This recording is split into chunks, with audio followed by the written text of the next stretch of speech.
মকর সংক্রান্তি ও টুসু পূজা উপলক্ষে পাল্টাগড়ে হতে চলেছে এক বিরাট ধামাকাদার বক্সের কম্পিটিশন। সমস্ত দর্শকদের জানাই সাদর আমন্ত্রণ। বন্ধুরা, এই মুহূর্তে চলে এসেছি পাল্টাগড়ে। পাল্টাগড় বাজারে চলে এসেছি, আর এইখানেই আর 2-3 দিন পরে একটা বিরাট কম্পিটিশন হতে চলেছে। তো এই মুহূর্তে আমি চলে এসেছি পাল্টাগড় বাজারে।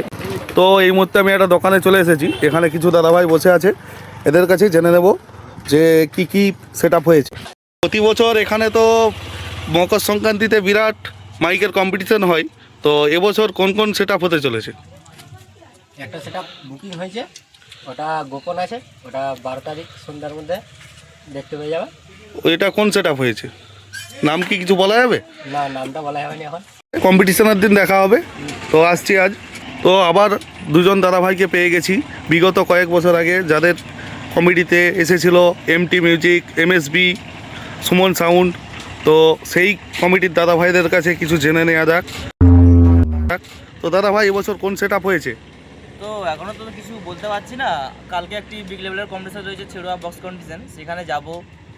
শুনেছি নাকি ভালো ভালো সেট আপ হয়েছে বড় লেভেলের। সেখানে যে ভালো রেজাল্ট করতে পারবে বা ভালো বাজাতে পারবে, সেখান থেকে আমরা সেটা থেকে ঠিক হবে যে কোন সেট আপ হবে। আলোচনা করে সেখান থেকে। আর কার কার কার সেট আপ হয়েছে এখানে? এখনও যে যার কেউ কাউকে বলে না টচ করে। ও আচ্ছা আচ্ছা, ও সিক্রেট ব্যাপার আছে। আচ্ছা, সেটা কোনো সিক্রেট ব্যাপার আছে।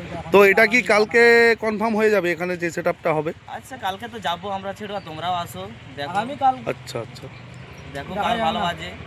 আচ্ছা আচ্ছা।